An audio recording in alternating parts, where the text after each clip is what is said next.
はい、こんにちは、てんぱぱです。今日はオルソリニアのキーボード50%と40%どっちがいいのっていうテーマでお話していきたいと思います。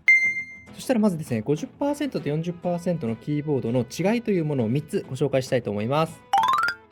はい、まず1つ目です。一番上のところの列があるかないかという違いがあります。40%キーボードの場合だと、この一番上の列がないのがわかると思いますが、こう見ていただいて、数字が発見できないのがわかるかなと思います。一方で、50%キーボードだと、このように一番上の列に数字が配列されているので、押しやすいというところがあって、ここが違いの1つ目です。40%キーボードの場合での数字の押し方は、基本的にレイヤーを組んで、そのレイヤーを上げ下げ、レイヤーで、123456789みたいな形で、入れていくような形になるんですけれども、50% キーボードの場合、もちろんレイヤーを組んでやってもいいんですが、この一番上のところに数字を配列できるので、ここで数字を使えるというところが一つ大きな側面かなというふうに思います。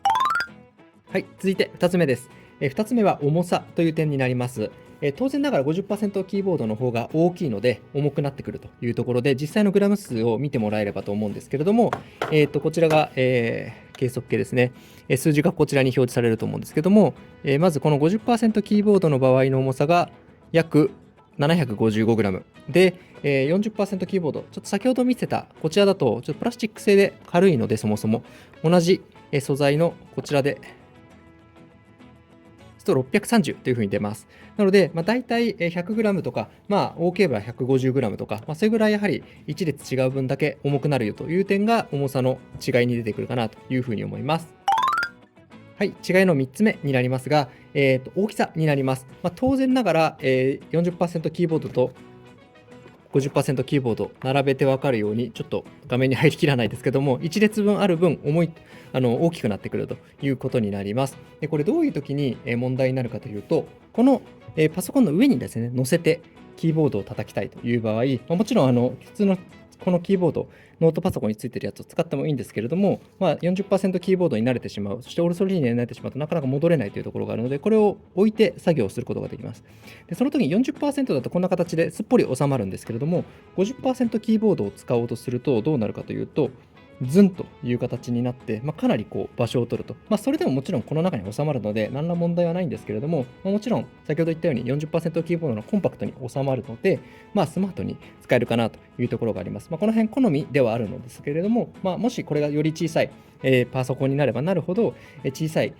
方がですね、場所取らないですし、カフェのちっちゃいテーブルでやるとか、それに対して iPad をつないでとかってなってくると、できればちっちゃい方がいいというニーズはあるのかなと思いますので、そういう場合にはやはり 40% キーボードの小ささの方がいいとなりますという感じかなと思ってます。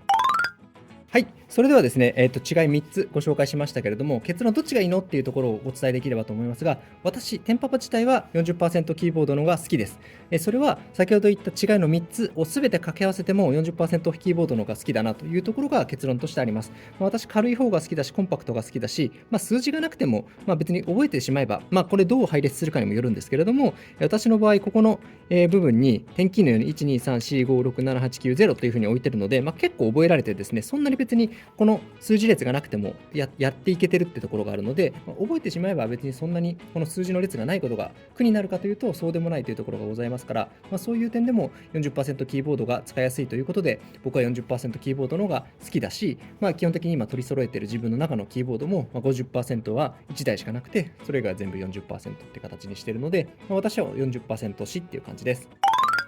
はい、じゃあ 40% キーボードどういう人が向いているのかというところで、悩んでいる方にお伝えできればと思うんですけども、まずは私のように軽いがいい、小さいがいい、そして覚えられると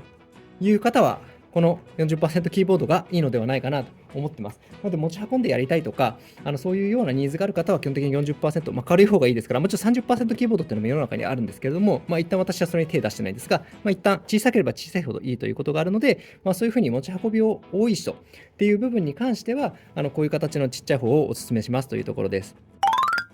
じゃあ逆に 50% キーボードが合う人ってどういう人なのっていうところなんですけど、やっぱりこの数字っていうところが、例えば経理とか、数字の入力が多い人っていうのは、やはりこれでも慣れるとはいえ、やっぱり間違えてしまう部分が大きいので、結構怖いんですよね。なので人によっては 40% キーボードを使っていて、何かそういう会計周りの振り込みとか、パスワードを入れるとかっていう時には、点キーをわざわざ用意して使うという方もいらっしゃいます。なので、そういう意味では 50% キーボード、ここにも数字が書いてあるので、それを入れ間違えるということは基本的にないと思いますから、そうそういう意味でも、そういう仕事の方っていうのは、この、50% キーボードで一番上がある方がいいのではないかなと思いますし、あとは、キー数が多い分、その分、レイヤーを組んだ時にいろんなキー配列ができるというのも、50% キーボードの良さなのかなと思うので、そういうふうにいろんなそのレイヤーを組んでおきたいという方は、50% キーボードがおすすめなのかなというふうに思います。